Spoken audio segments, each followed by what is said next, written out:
Okay, so it's about 7:01. Good evening, everyone. Thank you for joining us tonight to learn more about the Gallows Road and Midville Lane Plan Amendment. Um, I am Leah Niebauer. I am the main planner for the plan amendment side. There's also a concurrent rezoning part, but tonight we're going to talk about the plan amendment. And so I'm also accompanied by Clara Johnson from the planning department, as well as Ashley Denner from the transportation department. And the applicants are also joining us tonight. So just to go over the agenda, tonight we will discuss what the comprehensive plan is, provide context on the plan amendment, review feedback that we did receive when this proposal was initially presented to the community back in 2023. So thank you for those who are following along and continuing to follow along with the discussions. And then I'll go over staff considerations for the updated proposal that we're going to be seeing tonight, and then allow time for the applicants to present their proposal and concepts in more in depth. And then I'll outline the next steps. And then at the end of the presentation, I will then open it up for community discussion, which will conclude tonight's presentation. And so if you could just use the raise hand function, and we will call on you in the order that we receive them. So if we could just wait for questions and comments at the end, that would be great. And then there's also a chat feature too, so you can send questions that way. And we'll probably get to those after people raise their hands. So before we dive into the proposed comprehensive plan amendment, we're going to watch a quick 3-minute video describing what the comprehensive plan is, and how we use it to guide decision making within Fairfax County. Hey, I just wanted to make sure you were sharing your screen. I'm not sure if people are seeing the screen. Yeah. Ashley, uh, I'm Kathy, able to see it. okay, great. Okay, good. And let me know if you can't hear the video either. I'm about to play it.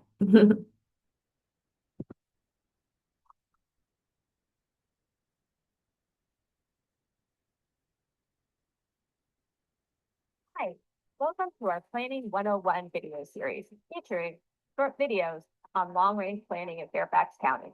In this series, we'll be taking you through terms and documents that are important to long-range planning and how our residents can participate in the process. So let's get started. Do you ever wonder what determines the pattern of development in a community? Sure, people buy land and build houses, businesses, hotels, and other types of buildings. But what determines what goes where? Well, if you live in Fairfax County, you can start by looking at the comprehensive plan.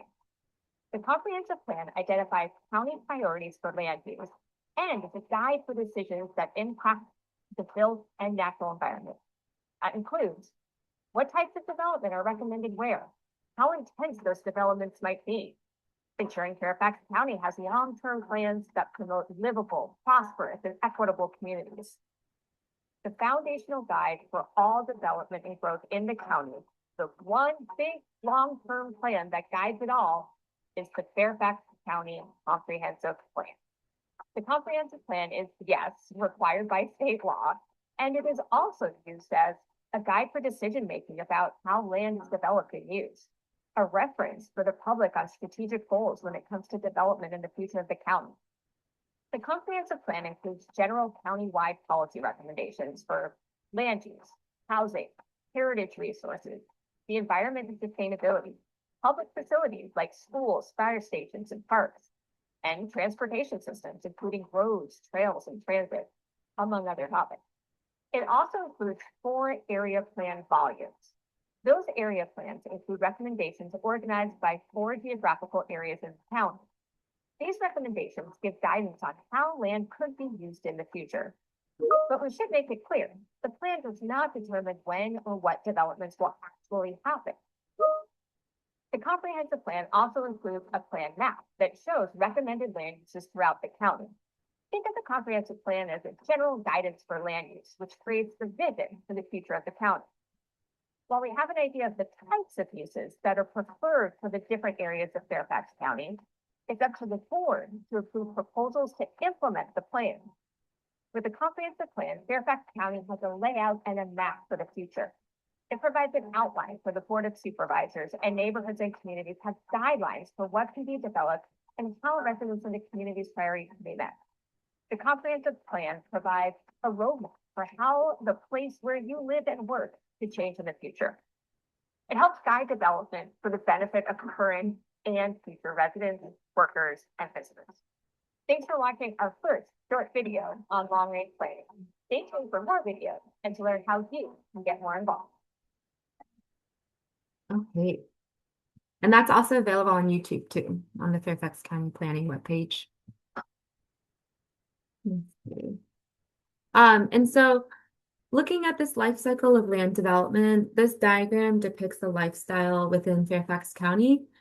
And this is used to indicate where the comprehensive plan amendment process fits within the overall development process. So the phase of amending the comprehensive plan, as you can see on this wheel, is at the very beginning stages of the development process.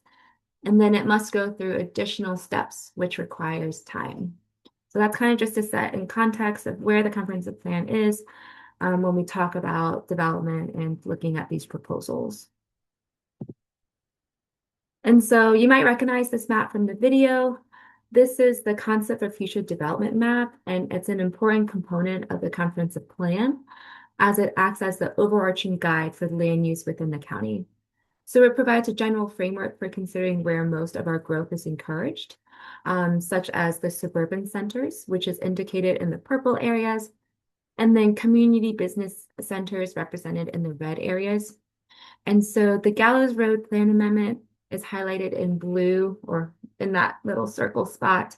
And it lies between two growth centers that I just referenced. And so within this specific area, this is called the suburban neighborhood. And so it contains a variety of permitted residential densities, styles, parks, and open space. And as you can see, it's, within Fairfax County, majority of suburban neighborhoods. And so residential density is going to be a common term that you'll hear throughout the night. And so this typically is measured in dwelling units per acre. So you're going to see DU/AC for short. And so from the images here, the higher dwelling unit per acre of land, that means the higher the residential density. So for instance, you can see single-family detached homes are typically developed between 1 and 5 dwelling units per acre, and that's considered to be low-density development. And then you see townhomes, they're often slightly higher densities of 5 to 12 dwelling units per acre. And then so on and so on with multifamily residences like apartments and condos. They're constructed at greater densities and can appear in different configurations, such as garden-style apartments, condos, and these typically range from 16 to 20 dwelling units per acre. And then at the higher end, you see mid-rise buildings around 30 to 40 dwelling units per acre. So this is really just to kind of give you a gauge as to when we talk about residential density, what those numbers kind of indicate. And so the site that we're talking about this evening is currently planned for 1 to 2 dwelling units per acre. And this density range would be classified as low density. So you might be wondering, again, where we are in the process. We are now in the middle of the county's comprehensive, the plan amendment process. And so we did receive initial community feedback back in February of 2023. And so this is the second community meeting to review updated concepts from the applicant based on staff feedback. And so tonight we're meeting with you all before forming staff recommendations, which will provide guidelines that will inform the rezoning stage. And then once staff recommendations are drafted, the plan amendment will go through public hearings before the Planning Commission and Board of Supervisors, where the public can also attend and provide feedback as well. So now we're going to dive into the plan amendment tonight. And so just some background, this is within the Mason Supervisor District. specifically within the Annandale Planning District.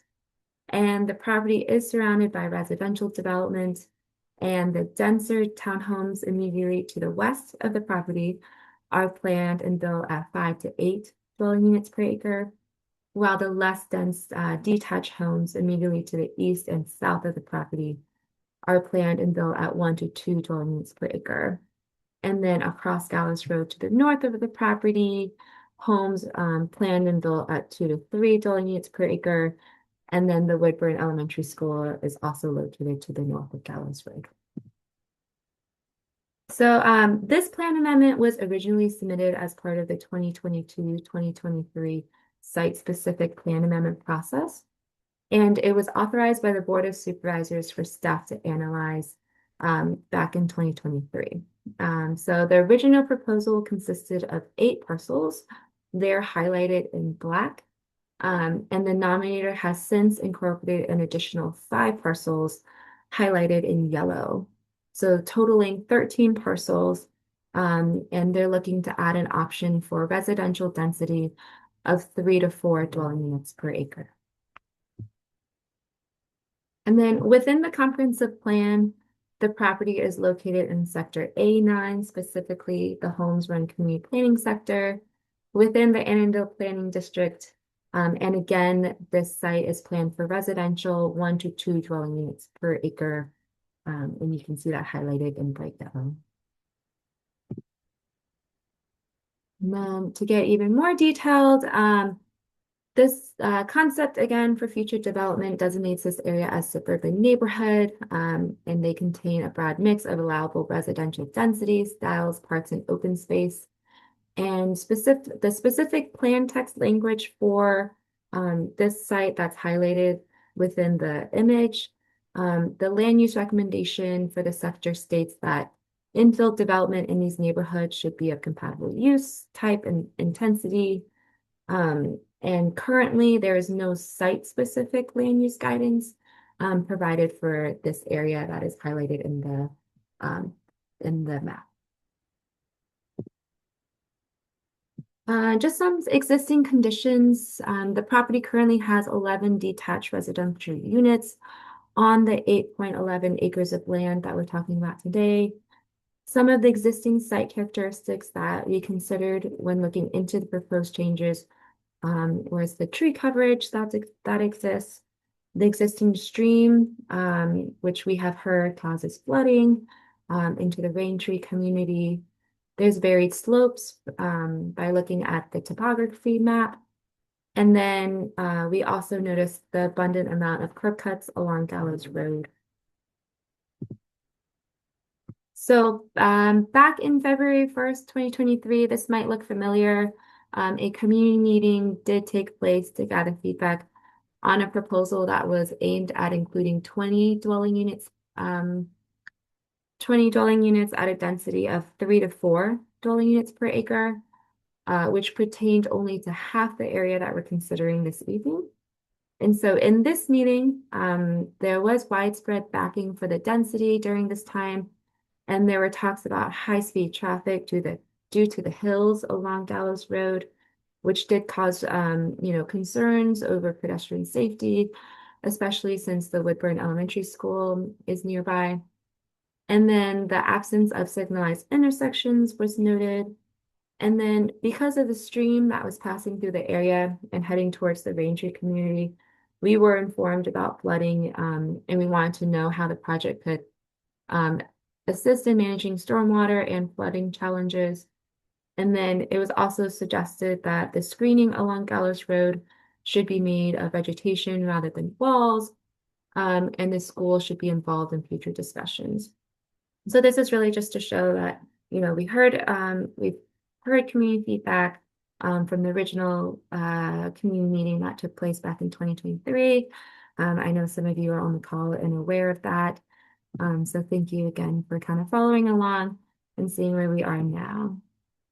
So this is the updated concept. In 2025, the applicant submitted this concept that includes the additional parcels, and they're proposing a density of 3 to 4 dwelling units per acre, looking to add approximately 32 detached residential units and their concept incorporates a proposed underground stormwater system and amenity space within the site.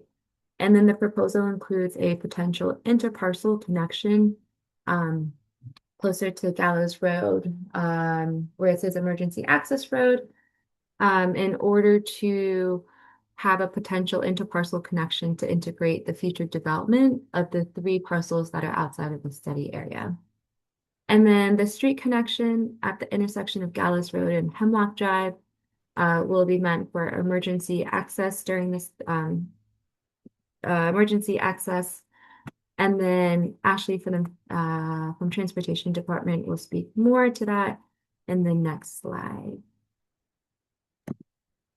But just to set the stage, there is a Gallows Road transportation study that has been ongoing and focuses on the Gallows Road corridor from Tysons to Greater Alexandria. And this site does fall within the study area. So now I'm going to pass it over to Ashley to speak more about the transportation study and what that means for the site. Thanks, Leah. So on this slide, you can see an aerial view along Gallows Road where the plan amendment is being proposed. This site is located within the southern segment of the Gallows Road study boundary. The Gallows Road study is recommending 2 new 3-way traffic signals. One will be located at Gallows and Hemlock, and then the other located at Gallows and Aston. These 2 signals would operate together under one controller, meaning they would essentially function as a coordinated system. Therefore, the timing of the signals has to be carefully coordinated to keep traffic flowing smoothly. If a 4th leg were to be added, it would introduce additional signal phasing, which could disrupt the coordination. This could lead to slower traffic and make pedestrian crossing less comfortable and safe. To give an example, imagine trying to get a group of people to walk across the street together. If everyone is coming from just 1 or 2 directions, it's fairly easy to manage. But if people start coming from several different directions, it becomes harder to coordinate everyone safely at the same time.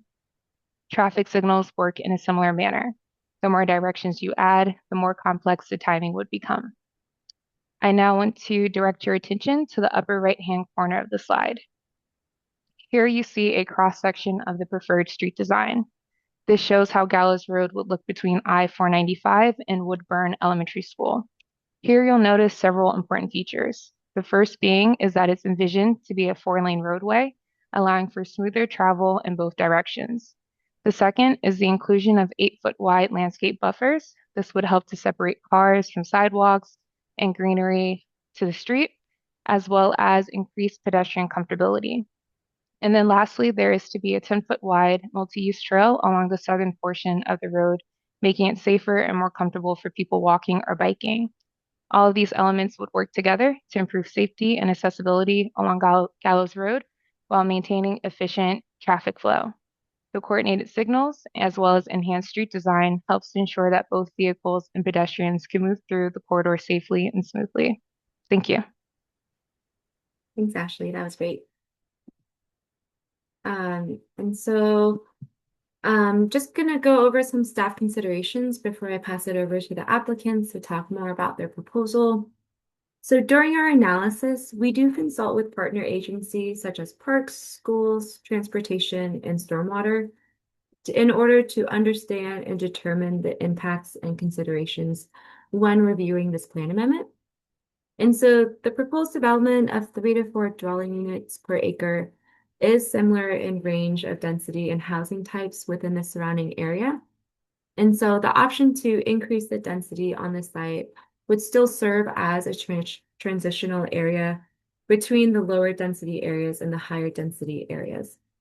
And so in consideration of impacts on transportation improvements, site access along Gallows Road has improved since the number of curb cuts accessing Gallows Road decreased from 12 to 1. And then this allows for the frontage of Gallows Road to be improved and enhance the pedestrian safety and comfort levels, aligning with the Gallows Road transportation study that Ashley just talked about. And so pedestrian access, we also, we're looking at pedestrian access to Wheatville Lane to the west. That could be, considered or looked at in order to provide access to the Woodburn Elementary School from that community. And then in consideration of the environmental features that are on and around the site, such as the stream, the topography, and the flooding issues, we suggested that the applicant should explore additional stormwater management practices. And then to benefit and enhance the community, park space within the proposed amenity area should provide features to foster social connection, such as benches, seating, shade, and physical design to really provide benefits for the community. And so those were kind of some high-level staff considerations when we were looking at this updated concept. And so now I'm going to pass it over to Kathy to go over the presentation. Great. Thank you, Leah. Hopefully everybody can hear me okay. Good evening, everyone. My name is Kathy Taylor from the law firm of Walsh Colucci. I represent the nominator in this case. It's a pleasure to be here to provide more details on this application. We can go a little bit more into detail related to those staff considerations that Leah had shared. And also, actually, we thought it'd be useful to provide a little bit more history of how development or proposed development has occurred over time in this area, and even specifically the SSPA nomination that you all are listening to this evening. So joining me this evening, I do have our design team, and we also have representatives from the contract purchaser, who would be the developer of the site. Maybe many of you are already familiar with them. It's Madison Homes. We have Andrew Rosenberger and Russ Rosenberger both on the line this evening, as well as our civil engineer and our traffic consultant. So hopefully between all of us, if there are questions during the Q&A at the end, we are happy to address those. So if we go to the next slide, just before starting, again, just wanted to take a moment to, you can go back, to introduce you all to, as I mentioned, Madison Homes, who would be the developer of the site. Madison Homes is based in and has been building in Fairfax County for the past 35 years. Their focus has been on infill residential communities and closer in areas of Northern Virginia. So they do have a great deal of experience in constructing quality single-family detached homes, townhomes, as well as multifamily communities. So this slide specifically just shows a small sampling of some of the types of homes that Madison has built in the region. Since we are proposing single family detached, that's what we focused on here on this slide. As with any community, each project is unique. So Madison is very thoughtful to design new homes in a manner that does work best for each project and is compatible with the surrounding community where any subdivision might be located. So if we go to the next slide, I'm sure many of you are already very familiar with this area along Gallows Road, as staff has described. Currently, it is developed, as Leah mentioned, with single-family detached residential dwellings, most of those built in the 1930s through the 1960s, and they're all zoned to the R2. So I'll highlight that this is not the first time that a developer has tried to come in and redevelop this kind of triangle assemblage of parcels. So unlike those proposals, I think it's a significant difference with the proposal that you'll hear this evening, is that the previous proposal sought to construct communities that were at a much higher density, proving to be inconsistent with the surrounding stable, low density neighborhoods. As Leah had described, you saw the range of 1 to 4 dwelling units, jumps to 5 to 12 dwelling units per acre, and so forth. So kind of just wanted to briefly provide a history, because I think that's important in understanding the compatibility of the proposal that we'll share this evening. So the slide in front of you right now is an application that similarly sought a plan amendment, which was authorized by the board back in January of 2017. So this was to modify the current comp plan, as you heard, is 1 to 2 dwelling units per acre. And the developer with this application wanted to develop at 5 to 8 dwelling units per acre. That would result in, as you can see, the proposed rezoning would have been to R8 district. It would have been 66 townhomes on roughly 9 acres. And at the end of the day, that results in a 7.3 dwelling unit per acre. In the end, staff did evaluate this plan amendment and would ultimately conclude that it was not in keeping with the predominantly low density residential character. And so they did not recommend that it proceeded. Even though the rezoning application was filed, that was actually withdrawn before it was even accepted for processing. So if we go to the next slide, shortly after this one sort of died in 2018, an independent living application was filed on the same assemblage, that roughly 9 acres. And while the previous required a plan amendment, this one did not a plan amendment, nor did it require rezoning. To allow this independent living application, it actually required a special exception approval. So this one's actually a little bit higher in density. It was going to be 72 units on this 9-acre property.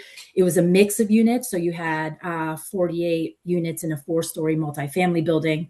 You had 12 townhomes, and you can kind of see that on the graphic to the left, and then what they were proposing in terms of the housing type on the right.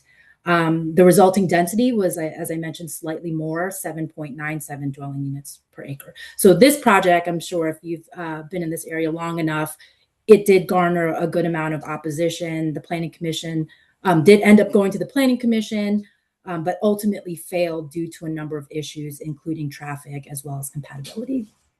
So if we go to the next slide. So most recently, as Leah mentioned, this site-specific plan amendment was filed by Madison Homes for a smaller assemblage of parcels during that countywide 2022-2023 SSPA process. So I'll make one correction to Leah's comments, only because eventually it became 8 parcels, but actually the nomination started as 7 parcels. The 8th parcel is the one that you can see highlighted in red. And then the adopted plan language or nomination is what you see, that text that you see to the right-hand side. And that the red outline corresponds to the parcel that is outlined in red. So at the time, Madison submitted a nomination that offered an assemblage of 7 parcels. It totaled approximately 5.11 acres, and it would allow for an option. So it would keep the 1.2, but then there would be an option for residential density at 3 to 4 dwelling units per acre.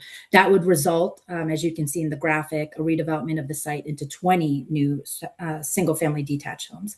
So unlike the previous proposals that maintained densities closer to 8 dwelling units per acre, this redevelopment is a much better fit for this site, as it proposed a more reasonable density at 3 to 4 dwelling units per acre and offers a lower density community comprised solely of single-family detached dwellings.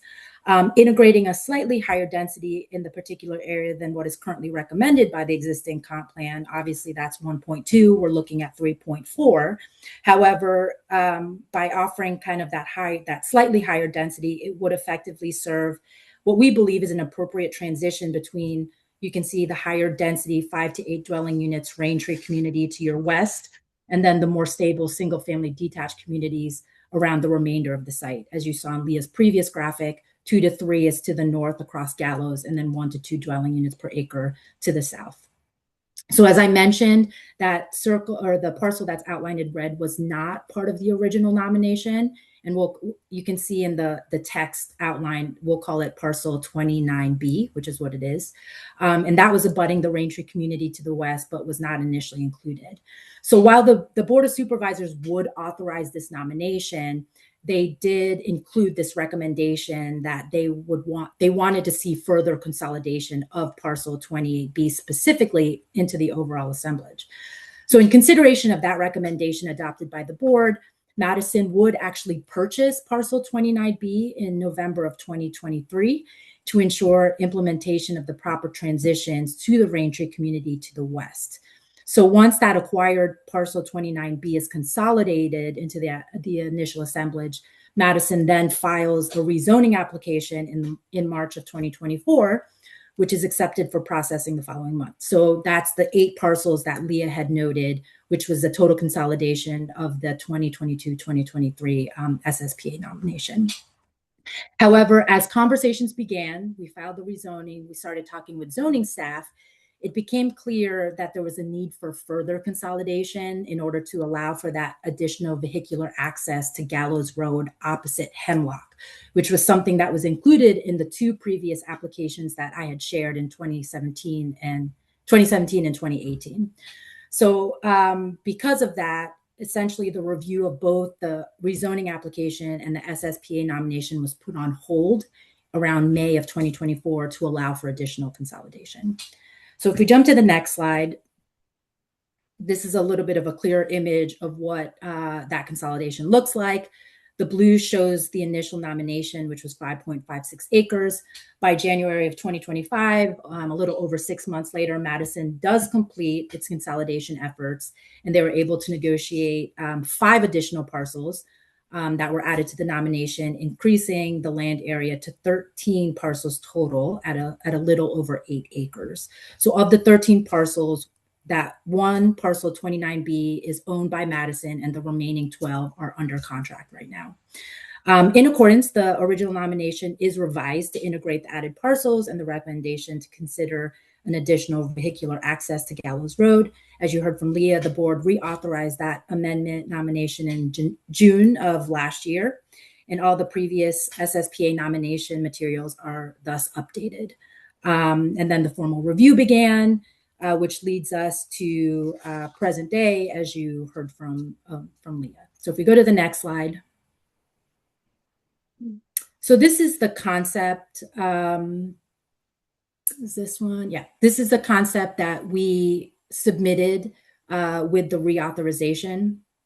So as noted, the proposed plan amendment is to add an option for planned density at 3 to 4 dwelling units per acre. And to the right, you can actually see what the plan language that was adopted or authorized by the board in June of 2025. That's the plan language that's been included. So you can read for yourselves, but I'll just highlight that the specific considerations that Leah sort of outlined in her last slide included things like potential interparcel access, stormwater improvements, appropriate transitions, environmental features. And then lastly, as we had heard and discussed with staff, this opportunity for an additional vehicular access to Gallows Road opposite Hemlock should be evaluated. Taking all of these considerations into mind, the nominator has presented this illustrative concept that you see that is, we believe, generally consistent with the proposed plan amendment. At the contemplated 3 to 4 dwelling units per acre, the approximate 8.1 lot would include 32 new single-family detached homes, and that results in a density of 3.94 dwelling units per acre. So unlike the previous redevelopment applications that had been offered at this site, this proposed development, as we indicated, has been designed to complement the adjacent neighborhoods and is meant to serve as an appropriate transition, as I discussed, between the higher density Rangery community to the west and the larger single family detached communities to the south and the east. In addition, the nominator has been thoughtful to design the proposed lots at a similar lot size to the neighborhood to the north that is zoned to the R3 district. The applicant has designed a layout that provides a mix of new landscaping with tree preservation, such that approximately 30% of the property is open space. They would integrate an amenity area that you can see kind of in the south western portion that abuts Raintree, and then would also integrate internal sidewalks and other sidewalks along the frontage, which we will talk about in the next slide. In terms of stormwater improvements, which we'll discuss more in detail in another slide, the applicant will introduce stormwater management and best management practices, or BMPs, on the property where today there is no water quality or water quantity controls, which is why I'm sure, as the Raintree community knows, there has been that flooding issues for a number of years. So notably, the enhanced stormwater management measures proposed will promote overall environmental benefits and will reduce the amount of flooding that has occurred on this site and adjacent sites over the years, especially during substantial rain events. Finally, I'll note that this concept that you see is improving existing vehicular access along Gallows. As you heard from Leah, there are currently 9 curb cuts in this area. So the applicant would reduce that to either 1 or 2 curb cuts, and then they would also close LeBeau Lane. So they would close that private lane. And they would also, right now, this concept shows 2 access points. So this one you can see consistent with the comprehensive plan recommendations. they are showing that opportunity or an additional access that would be opposite Gallows Road. If we go to the next slide, in the alternative, the applicant does also offer an additional option, which is the image that Leah had shared and that Ashley discussed, wherein the proposed main entrance is maintained up closer to Gallows to the west, but then the entrance opposite Hemlock would be designed for emergency access only. So this alternate layout is provided in consideration as Ashley went through that pending overall Gallows Road transportation study being completed by Fairfax County, by FCDOT. The ultimate connection at Gallows Road and Hemlock, the Hemlock Drive intersection, will continue to be evaluated not only at this stage, but also during the rezoning stage. And we will certainly be coordinating with both FCDOT as well as VDOT on the most appropriate design. And we do have our traffic engineers on the call. So in addition to any comments from FCDOT, Ashley, we are happy also to answer any questions related to that design. So if we go to the next slide, this is an image that Ashley also shared. To the top, you can see the cross section, the preferred street design that Ashley mentioned for Gallows Road, specifically in this southern segment where the property is located. So the nominator's proposed improvements are actually shown in the graphic below. And you can kind of see the color coordination. The orange is the proposed trail. The green is what's existing. For purposes of this slide, those are what's important. And then also the red is the internal proposed sidewalks. So the applicant would actually be proposing a 10-foot wide multi-use trail. So across the portions that they have under contract and are in their control, they would be providing that 10-foot shared use trail along Gallows that will connect to the existing sidewalks in the area, facilitating continued safe connectivity. They would be adding a small vegetated buffer area between the proposed shared use trail and Gallows Road, as shown in this graphic. And then there will be an additional landscape buffer behind the trail that would include Category 4 deciduous trees.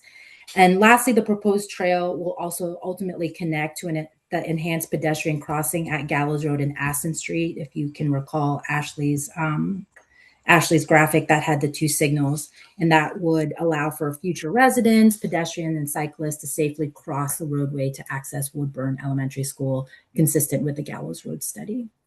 So if we go to the next slide, just wanted to talk briefly on the stormwater management, as I know this is an important issue related to the flooding. The nominator, as I've mentioned, will be introducing new stormwater management and BMP measures on the property where, again, there is just no water quality or quantity controls that are currently provided. This will be accomplished through a series of on-site stormwater management devices, such as a underground stormwater detention facility, which you can see to the kind of that striped facility would be underground there. So this facility is anticipated to control roughly 7.5 acres of runoff, which is not controlled today at all. Specifically, it's important to note that through discussions with the adjacent Raintree community, the nominator is aware of the downstream flooding that occurs, particularly in that southern portion of the site and within the Raintree community. So to address this issue, the nominator has designed the proposed stormwater management system to over-detain stormwater runoff, such that it will control not only the 1, 2, and 10-year storm events, but would effectively control the 100-year storm event as well. So finally, in addition to managing water quantity, the proposed BMP system has been designed to provide water quality improvements.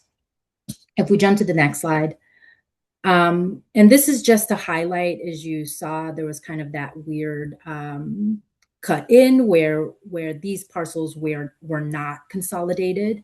So despite those extensive consolidation efforts that the nominator undertook prior to reactivating or reauthorizing the nomination, there were still 3 parcels that were not part of the consolidation. So in discussions with staff, they wanted to ensure that the ultimate or the redevelopment of these parcels, should in the future they would want to redevelop it as well, that would not be precluded. And so this slide demonstrates how these 3 parcels could potentially redevelop in the future, if they desire to do so, that would be in keeping with the proposed illustrative concept. So you can see in this graphic, it shows a potential interparcel connection with the larger neighborhood. And it shows a layout of what could be single family detached homes on these 3 parcels that would be consistent with the 3 to 4 dwelling units per acre as part of the requested plan amendment. So even if the plan amendment language were to be adopted and a subsequent rezoning application approved, future redevelopment of these 3 unconsolidated parcels would not be precluded. So if we go to the next slide, just kind of wanted to end on, it is important to note that this was a tier 2 nomination, meaning that an associated rezoning application has already been filed, as we've discussed.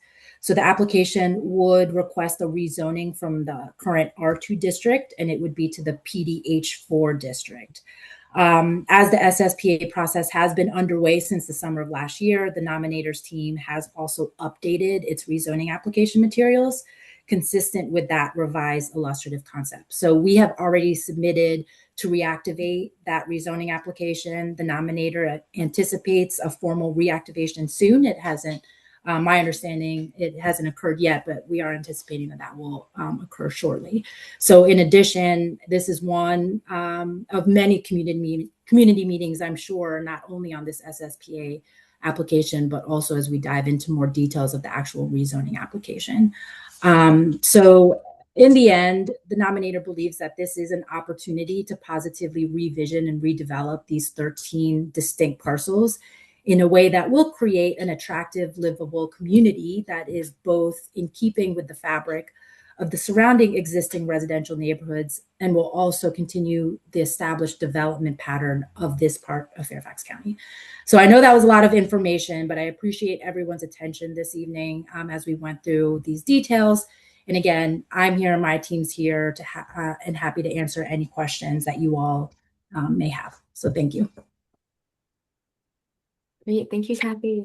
That was great information and great history.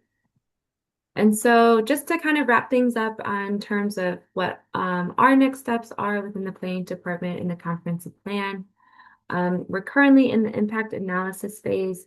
And so we're gathering feedback from the community as well as our partner agencies. And then staff will use the analysis and community feedback to inform draft recommendation, then publish a staff report with the staff analysis in preparation for Planning Commission and Board of Supervisors meeting anticipated for later on this summer. So that's kind of the timeline process that we're going through right now. And then, just to provide, additional information of where you can stay updated or find the recording of tonight's presentation, as well as the presentation itself. You can access it using the website link there on the screen or the QR code. And then if you would like to stay up to date on other comprehensive plan amendments, and as well as when the staff report will be published for the Gallows Road Plan Amendment, you can subscribe to the comprehensive plan announcement email listserv, which is the second link on the page. And then my contact information is also listed on the screen in case you would like to reach out to me during this process, or if you think of questions or comments after tonight, please feel free to email me or call me. And so at this time, I'd like to open it up for public comment. So please use the raise your hand feature, and we'll call you one at a time. And then also to remind you, there is a chat feature. If you would like to send a chat through question or comments, you can also do it through there. So at this time, I would like to open it up for public comments for either the planning department or the applicants, as well as, we have our transportation planner online as well. And I'm happy to switch to any slides that, you'd like us to go over maybe more or talk more in detail about at this time. Leah, I don't know where the little, raise hand symbol is here. I can't see. Okay. Well, If you have a question, you can please feel free to speak up, Gary. Well, I would like to congratulate Kathy. She should run for the U.S. Senate. Great filibustering techniques. I mean, taking up all the time. Anyway, she answered some of the questions. I have a whole list of questions Okay. that I got from the homeowners over here. And she dealt with the drainage to a certain extent, the capacity and all that. But there was a question here about how does the water enter, the reservoir, and how does it exit? And I didn't catch that from what she was saying. Is it pumps or is it what? The other thing that people pointed out, looking at the diagram, they said it looks like the culvert on the south side of the reservoir is going to be covered, from what I have here on the screen that you put up. I don't know if that's the case or not, because it's under the private street sign, the exit, the one that has the emergency exit. So will they close down the culvert or, have some piping and stuff to have the water exit the reservoir to go out? So this is something that people would like to know. I mean, so the reservoir has the capacity, but, how do they manage that and what are the chances, or failure and so on. You mentioned the lights. I'm not sure, are they going to give us those two red lights in Hemlock and Austin streets or not? Or is that something, out there as a proposal? And we can talk to the stormwater first, and then maybe we can jump to the lights Okay. question. And Jerry, we appreciate those questions. I know that the flooding and everything in your Ranger community is a big concern and issue, and I understand Russ has been chatting with you all about making sure how we can work with you guys to ensure that we're mitigating those impacts. I am not as familiar with the exact details of the stormwater design. We do have our civil engineer on the line, so I'm actually going to turn it over to him, and he should be able to answer your questions about, I heard one, how does the water enter and exit? And Yes. so that was one thing you had asked. And then you had asked about the culvert, I believe. Yeah. It looks covered from the design. It looks like it's covered, by the street and stuff. So sure. And our civil engineer, Dave McElhaney, is on the call. So Dave, are you able to address those? Good evening, everyone. Again, I'm Dave McElhaney with Urban Engineering.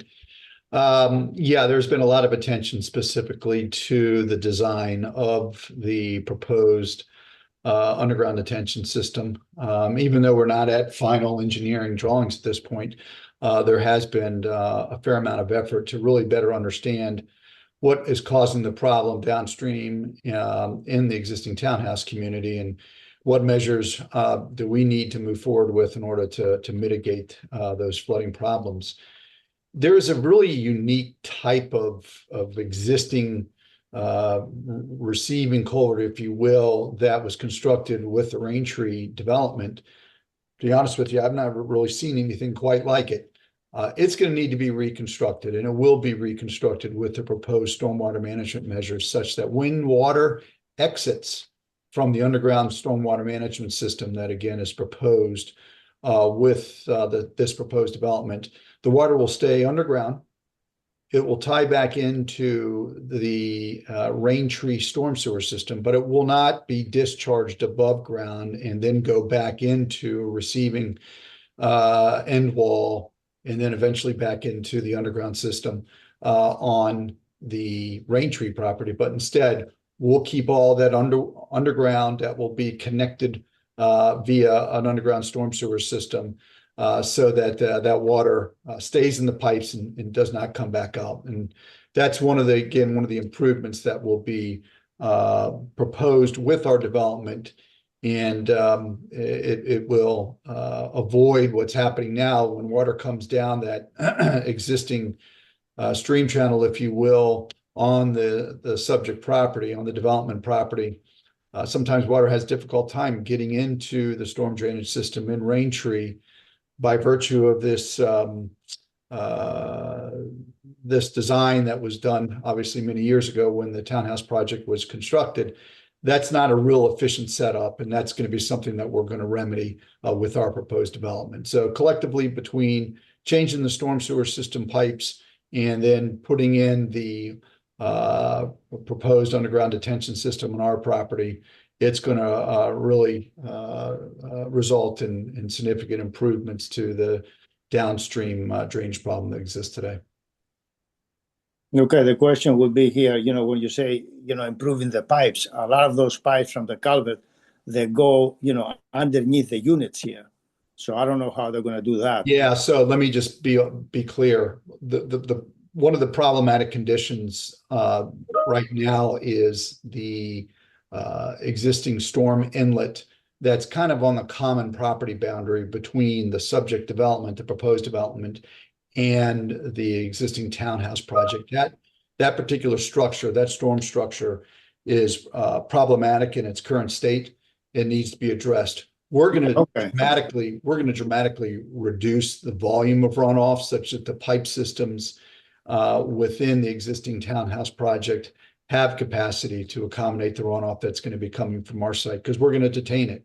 Right now, there's no detention system in place on the subject property, and that's one of the things that's creating the problematic condition that you all are realizing in the existing rain tree community. Okay. So there's no pumping involved. The water is just going to be in. Yeah, there's no pump. No Okay. pump. We're going to rely on gravity. Yeah, because that was what they said in the previous development that Kathy went on about, and somebody asked what happens if the pump fails. And then he raised the question of what are the reserves of the new development. And that became an issue, No, I get it.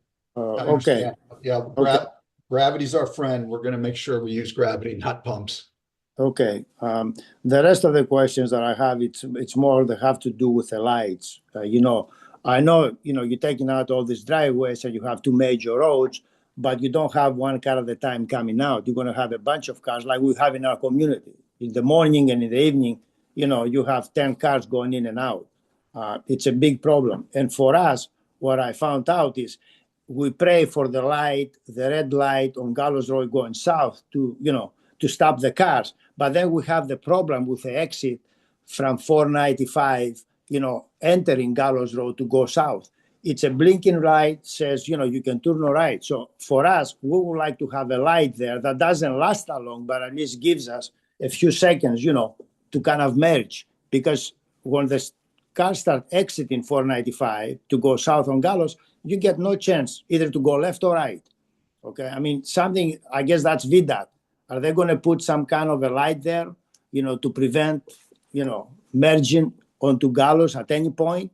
Or how they're going to deal with that? And it's not only a problem for us. That's going to be a problem, for Madison Homes as well. The speeds are, you step on it and nobody's doing the speed limit. So that's another issue that we have to deal with. And I don't know, if the transportation of Fairfax or VDOT deals with it.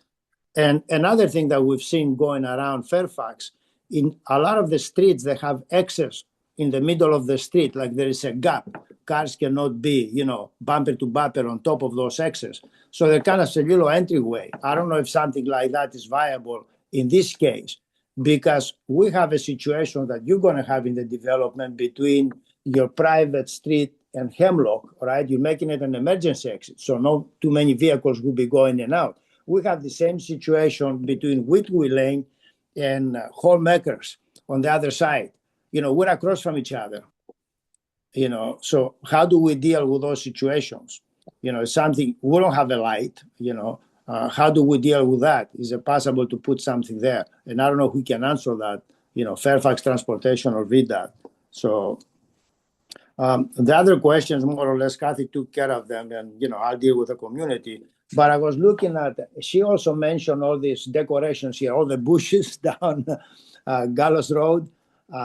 One of the issues that we have at the unit 32 here that you have on our right, as we go north from the development, we cannot see the cars coming from the south on Gallows Road. How close to the corner are those bushes going to be and how high they're going to be, to give us some visibility. So people like to know that. I had a number of questions regarding that one, so I'm asking it on their behalf. Thank you, Gary. Oh. I'm just gonna, before Ashley jumps in from transportation, I'm just gonna acknowledge, I know that the meeting was scheduled for 8 p.m., but staff can stay longer to answer questions. And again, I'll provide my email information at the end if you do need to leave at 8 and haven't been able to provide, your questions or feedback, but I do want to respect people's time. But staff will be here to answer. So, Gary, if you have any additional questions or comments, please feel free to email me. I see like 2 other hands are raised, so. Okay, I will send you the information and then you can send me Kathy's presentation here. Yes. Because she had a lot of information. Yes, thank you. All of this will also be uploaded onto the Okay, website. and we can with the deal it transcript. that way, all right? Okay, great. Thank you. I'll pass it to Ashley and then I'll call on Webel and Roxanne and then Dan. Yeah, sure.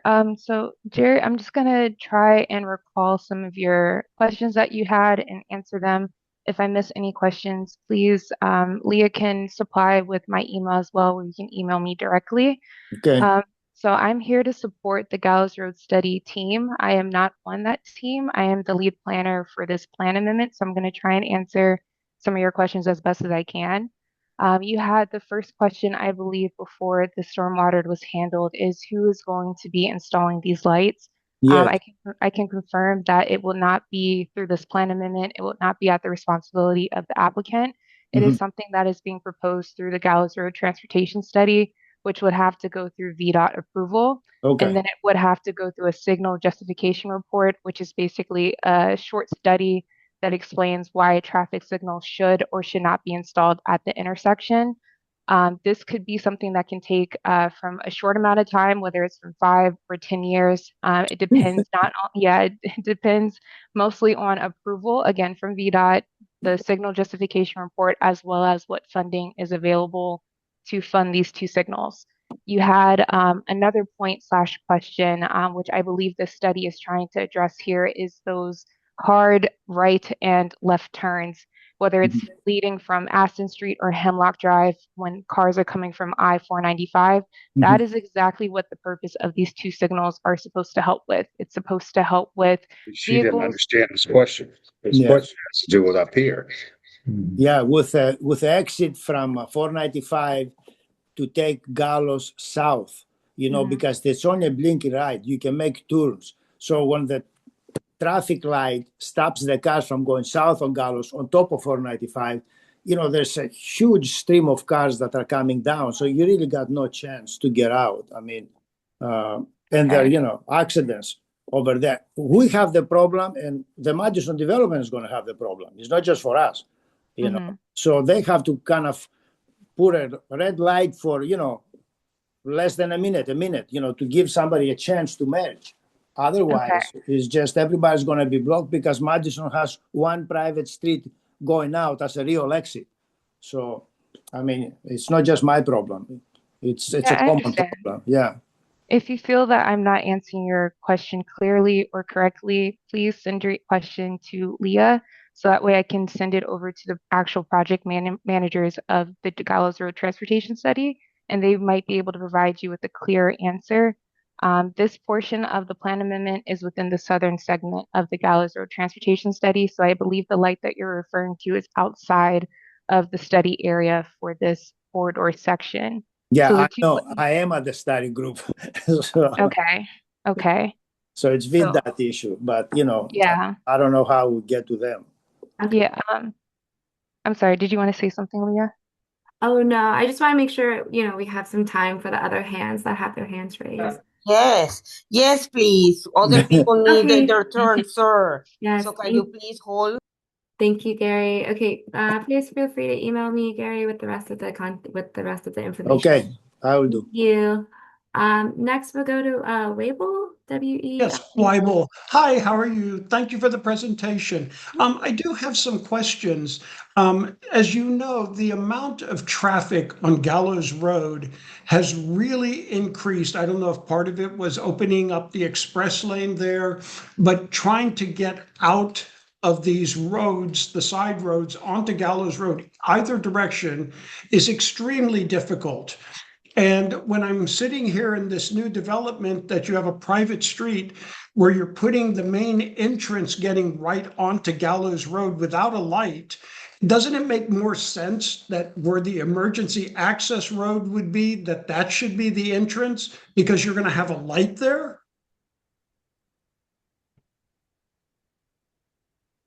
I'm It- not it- God, sorry. Do you want to take the Leo's. first stab, Kathy? And that's something that we want to continue to have discussions, because I think right now we don't necessarily disagree with you. Is it Weeble? And so that's why we're showing the two options of whether or not it could be a full movement access or it would be. And really the option with the emergency access road is in keeping with that Gallows Road study. So we are continuing to have conversations with FCDOT about what would be the most appropriate. And those are all the circumstances that we have to take into account as existing traffic that's on Gallows Road today. So we have offered to have that that's why we have it as an option, as a full movement option, because we do recognize that being able to kind of distribute that traffic may be worthwhile. But again, those are conversations that we will continue to have with FCDOT. Thank you, Kathy. Okay. I'm gonna, and then if you have another question, please feel free to email. Yeah, me. I just have one other question. And when you're talking about the houses, there's a lot of houses that are going into this development. I mean, there's 32, and then whatever happens with those other 3 properties there, if that could be another 5. What are the sizes of these houses that are going in?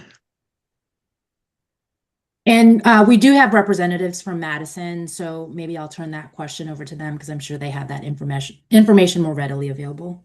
Thanks.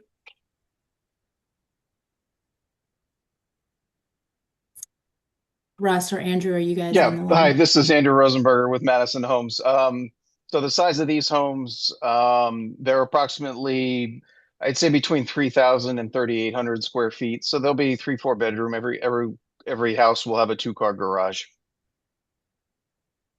Thank you. I'm going to pass it on to Roxanne Dove now. And then I'll go to Dan Gibson.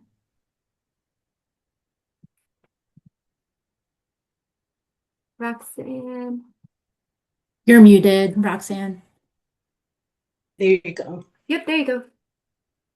You're on, Robert. Hello, Hi, Robert. We can hear you. Robert Berry.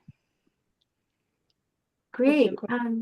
Okay, the question is the lot size is said to be about 8 acres. Yes. But if you allow for roads, sidewalks, and amenity areas, you need to chop that down by what, 25%, say, being conservative. If you work out the mathematics of 32 houses onto a site of perhaps 6 acres, it does not work out as 3 to 4 to an acre. It's more like a sixth or a fifth of an acre for each house. So the mathematics is totally screwed up.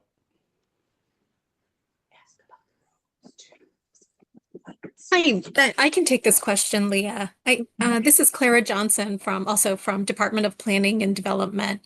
I think that's right. Ultimately, it depends on if you're comparing it to the surrounding subdivisions at the time that those were planned and developed. I think you would need to go back to the density that they were at the time of subdivision prior to provision of roads and amenity space.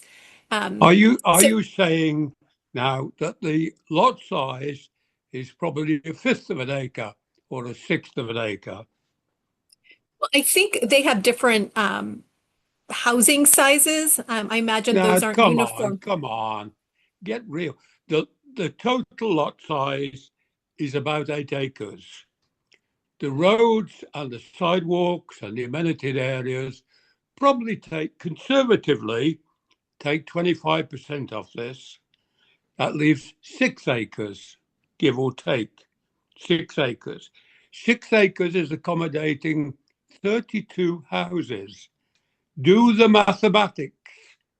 I think you're absolutely correct that that amenity space is counted in the calculation, and that if you only wanted to count the space of the lots, that would be a different factor in that calculation. What I'm saying is that for purposes of comparing it to the surrounding neighborhoods, we generalize much like those neighborhoods were generalized to determine that plan density.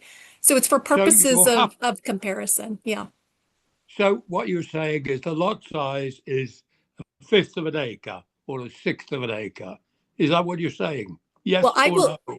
for each individual lot, I will leave the developer to tell you what the average lot size is for each unit. I was explaining the purpose of that comparison. Yes, Yeah, I'm that's all aware I of, was I'm explaining. aware of that.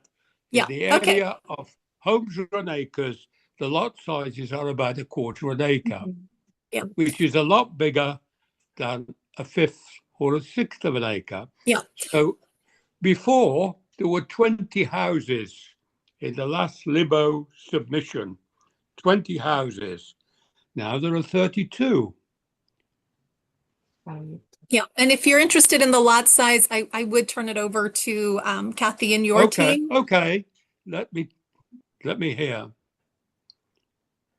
So the previous with the 20, that was over 5, I think a little over 5 acres. So in this instance, we've increased it to 32. So the density still remains the same, 3 to 4 dwelling units per acre. So we're staying within that range of the 3 to 4 dwelling units per acre. But now that the lots, we have additional lots, the consolidation, and we've gone up to a little over 8 acres, which is how we're able to increase to the 32 and still stay consistent with the 3 to 4 dwelling units per acre. And while I can appreciate your point, sir, about, once you take into account amenity areas and all these.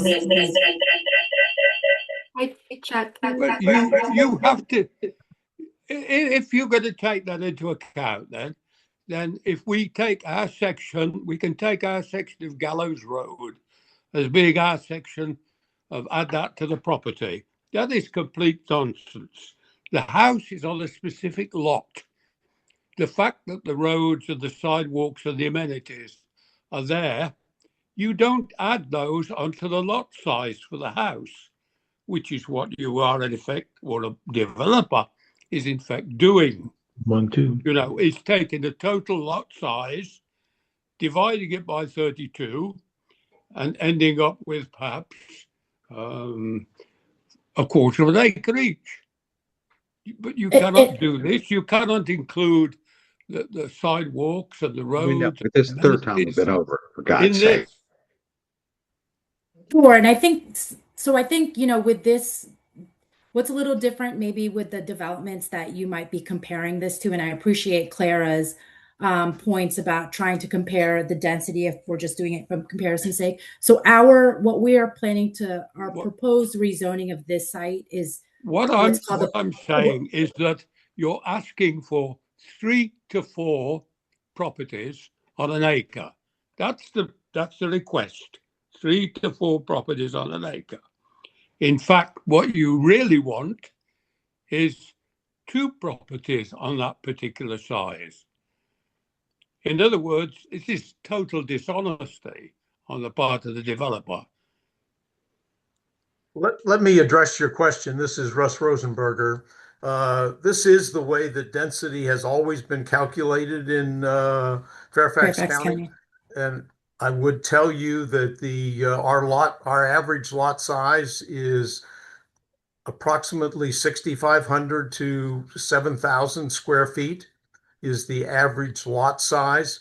The balance of the property is either in streets or in open space that will be maintained by the community association, which includes tree preservation areas on the site that are being preserved and or landscaped as part of the common open space. Hey, Russ. Sir, if I want to bring a point up. And if I live near to a park, I can include part of that in the property, the total size of the property. If I live next door to a park, I can include part of that. I want to bring up something. Hey, You're telling us that homes we are in have acres. two other people with their hands up. If you would like to speak, please raise your hand and I'll call you. I don't know how, otherwise I would, but he's saying homes are in acres is 1/4 acre lots. Homes are in acres is R3. So if you go by the way he's talking, they would be 1/3 acre lots. That explains the common area situation, the streets, all that kind of stuff. I'm sorry, I didn't raise my hand, but I don't know. Why did the developer we can, increase the number of houses from 20 to 32? If you would like, we increase the acreage. We can continue this conversation. We have two other people with their hands up. So I'm going to post my contact information and we can continue this. Feel free to call me or email me and we can talk again. I just want to respect everyone's time and we have two other people with their hands up. But I'm happy to talk more about, the calculations and ratios another day. So thank you though. Okay. There are three of us here. No. And, we are on one computer. And we also wanted to just put in another plug for traffic lights. And, the emergency road seems, doesn't seem as important as us being able to get in and out of our driveways. Right. And that's a huge problem for us. But so, I hear it from the folks on, that's on the south side of Gallows, for those of us on the north side, we have, the same problem, right? Right. And what would be fabulous is if you did put in a street light, because then it would slow that traffic down. Right. And we could get in and out of our driveways if the traffic pattern is more accommodating to residents. Right. And there are those streetlights that are being proposed within Gallows Road. And Ashley was kind of talking about the signalization and how complicated it can get versus how it can actually seem. So I don't know if Ashley, you want to go over. No, I understand. I heard what she said. Okay. Yeah. I just want to, put another check mark next to that. Yep, I have the comment down. Yeah, the street lights is definitely a big concern with the flow of traffic. Huge. And Larissa, did you? Yes, the emergency road that's leaving the neighborhood there. Why is it only an emergency road? Why can't it be a regular road for them to go in and out? It's because further studies need to happen with VDOT. As well as Fairfax County's Transportation Department. So right now for the plan amendment process, we're going to have it as an emergency access road, but we're going to look at providing flexibility for when further studies are analyzed and proposed within VDOT and their review process. They're going to be able to have that, option possibly to make it a 4-way. If VDOT, approves it, as well as Fairfax County. But they have to go through a lot of strenuous review. And in order to kind of move the plan amendment process along, we're proposing both options. The emergency access right now, which they can have with this current, proposed signalized light.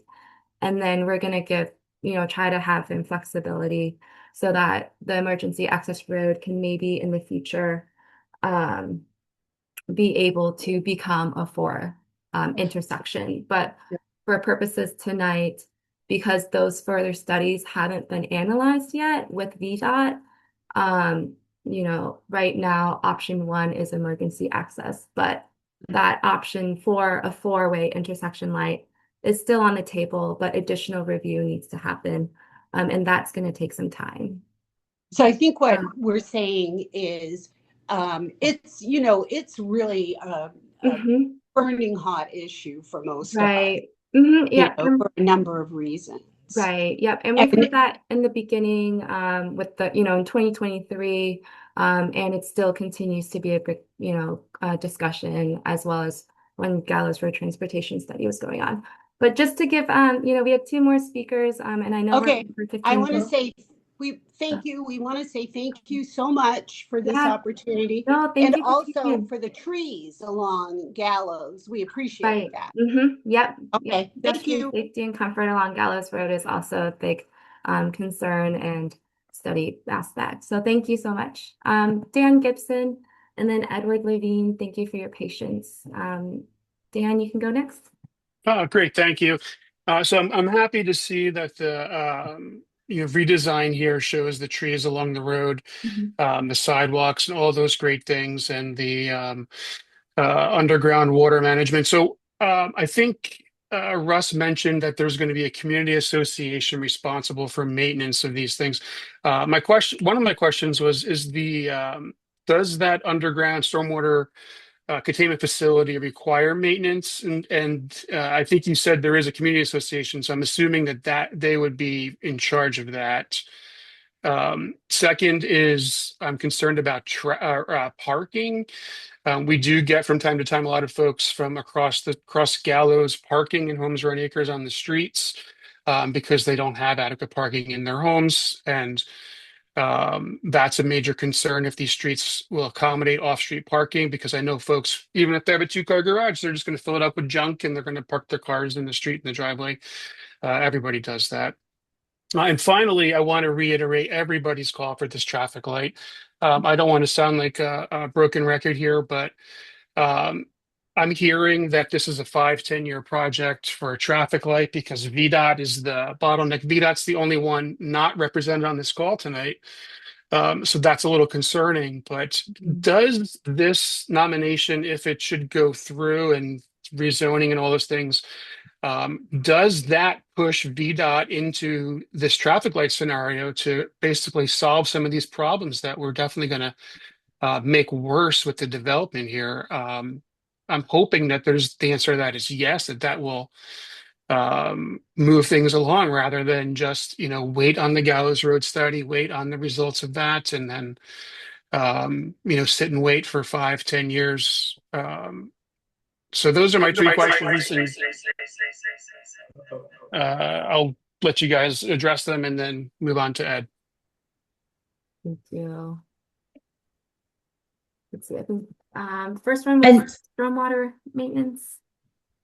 Yep. And again, in terms of the stormwater, it does require maintenance. I think actually there is an agreement that the HOA will have to enter in with the county that requires a level of maintenance. I think it's over. Dave, you can correct me if I'm wrong here, but it does require maintenance over a routine period of time, like every so many years they have to ensure that it continues. And I do believe that this would be one of the facilities that would be maintained by the HOA. And when we would go through the rezoning process, there would be proffers to that effect. Russ or Dave, do you want to say anything else about that before we kind of move on to the next question? Yeah, there will be, this is Russ Rosenberger, there will be a maintenance program for the stormwater management system. And the maintenance of that stormwater management facility will be the responsibility of the homeowners association representing these 32 homes. With regard to the parking issue that was raised, each of these homes will have a 2-car garage, and the driveways are sized to accommodate 2 cars in each of the driveways on these lots. Thanks. Thank you. Yep.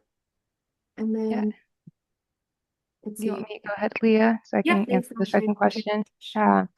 I understand the concerns. Hearing 5 to 10 years is dissatisfying, especially with the concerns for the traffic lights to be at this location. Saying 5 to 10 years, I think is just the realistic of how these studies have moved in the past, going through for VDOT justification as well as finding funding.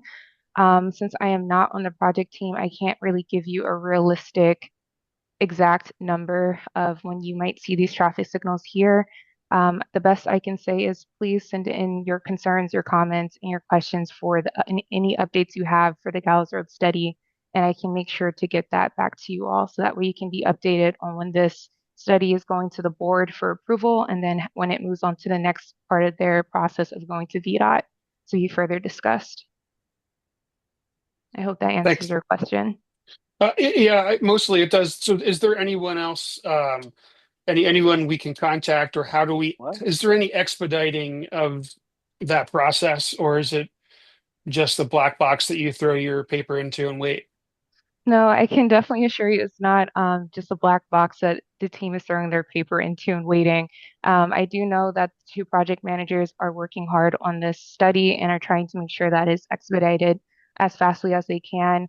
I'm not sure, Leah, I know I can't really drop the link in the chat, but there is a site called the Gallows Road Study on the Fairfax County website. It has Tim Cutts as well as Nanditha, who are the two program managers on that site. You can email them directly to get quicker answers to your questions for the process and any updates on the study. Got it. Thank you, Ashley. Thank you. Ashley for providing that. And then Edward, that's the last hand I see raised. Good evening. I appreciate the briefing. Let me follow up on Dan's question from the perspective of somebody who by the end of the year will have lived here 50 years. And I think for all of those 50 years, we have been trying for a traffic light at Gallows and Hemlock. So when you say it might take 10 years, my reaction is, what's going to happen when VDOT says, hell with you, we're not going to do it? Now, maybe part of my negative approach is that I don't really understand how an emergency access road works. Will the emergency access road really keep the people in this new development from using it for regular access? Yes, I can go ahead and take a stab at that. So we have had internal discussion, meaning FCDOT internal discussion for what this emergency access road could potentially look at. The final design will be determined at the zoning stage, but we are thinking this will be like a curb over. I don't know how best to visually describe that, but basically it could be things such as bollards that could potentially be moved by the emergency vehicles, whether that is fire department or police department having access and the ability to remove the bollards. So basically it wouldn't allow for cut through traffic from whether it's visitors or the actual people who are living within this development to be able to move themselves to get in and through outside of this emergency access road. So I hope that answers your question, Edward. Okay, I'll cross fingers and hope on that. Now another dumb question. When you have a private street rather than a public one, who controls the parking on it? Is it up to the homeowners association?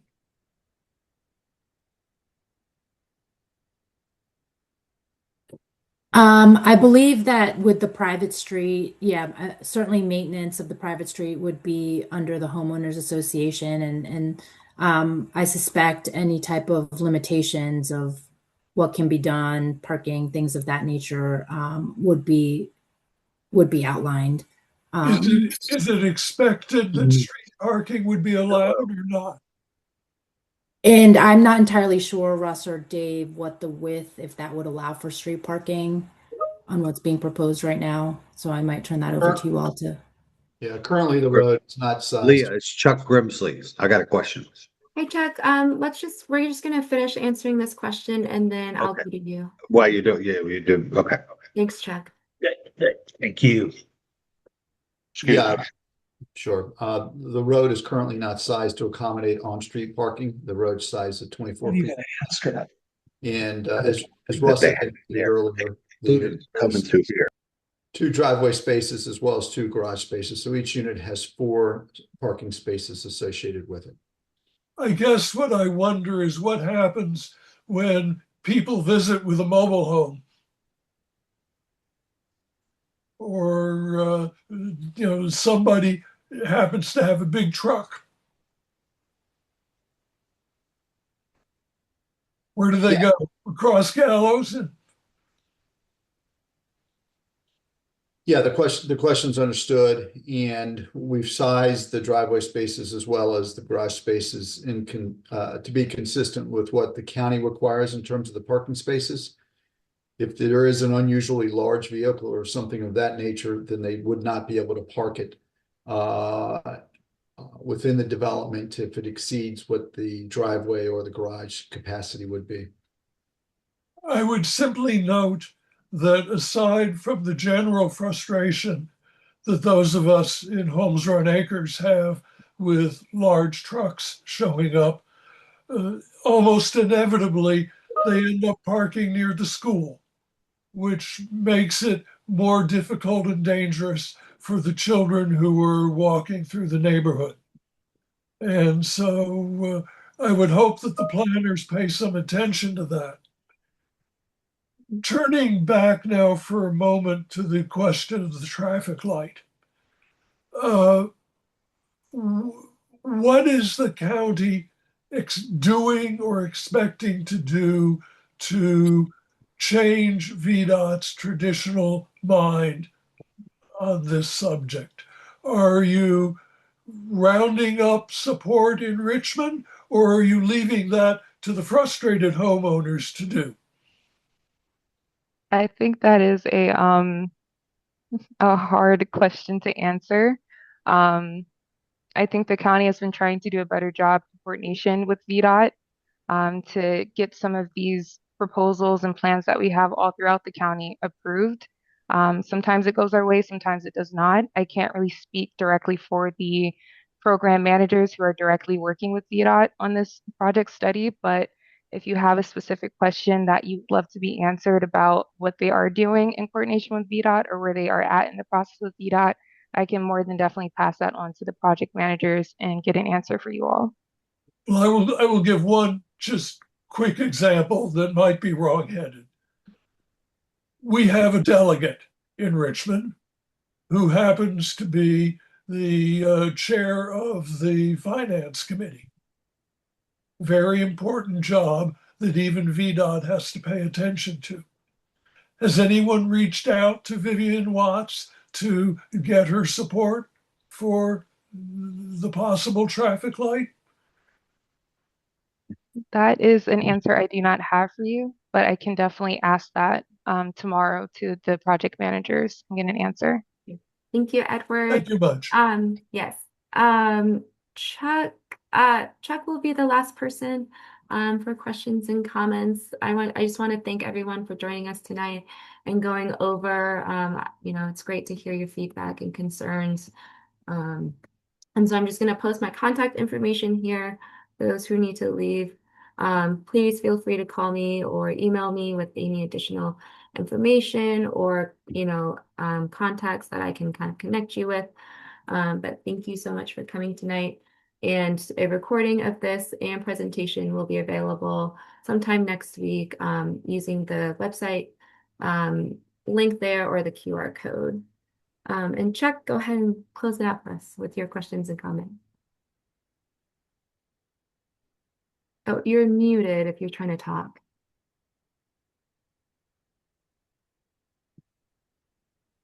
So let's see, I just asked you to unmute. I don't know how that looks on your end, if there's a button. Okay, how about now? Yep, we can hear you. Thank you for your patience. I know that you've been trying to talk too. Okay, I was the first one in. Segmented map that you had around the stormwater, could you pull that back up? Yep. This one?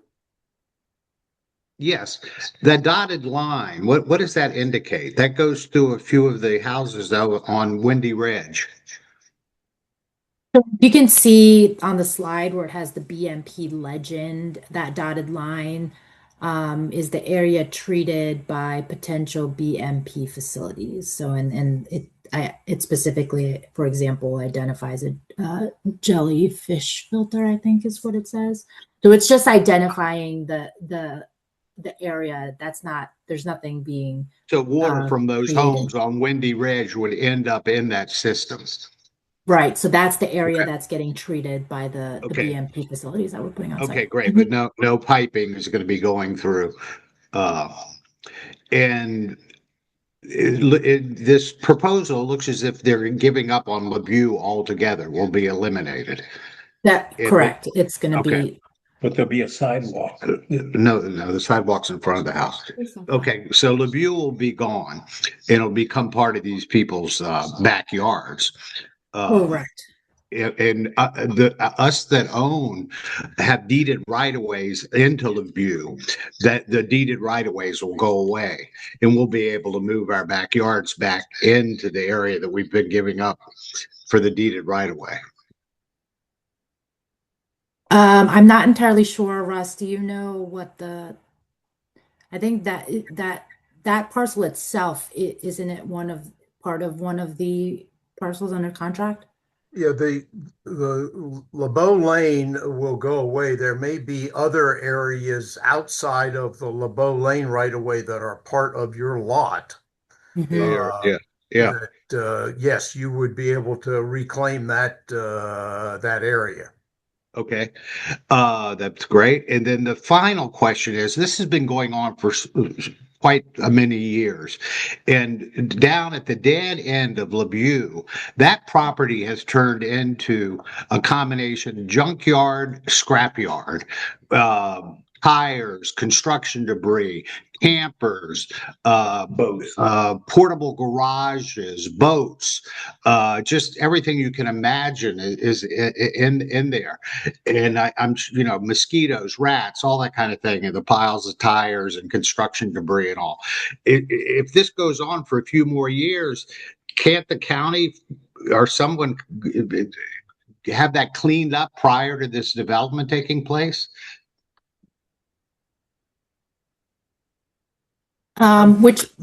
Sorry, Russ, go ahead. I am familiar with the property that you're referring to at the end of LeBeau Lane. You've seen it?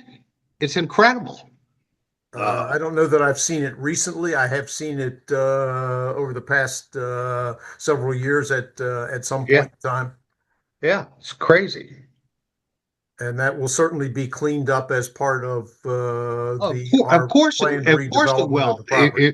Right, but I'm talking prior to this taking place. I mean, this could go on for another couple of years. It seems to me as if it's gone on for 3 or 4 or 5 already, and for that to continue as a junkyard and scrapyard, I think the people that own that are you all the owners of that now? Have you purchased that property? We have not purchased that property. Right. No. Yeah. Whatever you do is going to be an improvement to what's there, and we endorse whatever. Yeah, but the junkyard's got to go. That junkyard's got to go. All right. We can certainly look into that. I think I'm gonna thank you, Chuck, for those comments. Okay. Thank you, everybody, for your comments. I think I'm gonna close the public comment period there, and just quickly, go back to contact information is here. Thank you everyone for coming out and, listing your concerns, majority along, Gallows Road transportation and the signalized light, as well as the stormwater concerns. So thank you all for coming out again, especially staying after the scheduled time so that we could talk to the applicants and transportation staff to go over everything. So again, here's my contact information, as well as the website link, and that will be updated with the recording and presentation. And thank you all for coming. Thank you, Kathy, and your team for coming and answering everyone's questions as well. And Leah, sorry, I don't mean to interrupt, but my contact information is not there. However, if there are questions specifically directed towards our team, if you do email that to Leah and just say, can you pass this to the nominators team, we are happy to answer questions as well. And as I mentioned, this is one of probably many community meetings. And as we go through the rezoning process, a lot of these questions, those are details that we're happy to kind of keep talking through with the community. So please feel free to pass those along to Leah and she'll get that to us. Thank you, Kathy. All right. Thank you everyone for joining. Enjoy the rest of your night. Thank you. Thank you. Thank you, everyone.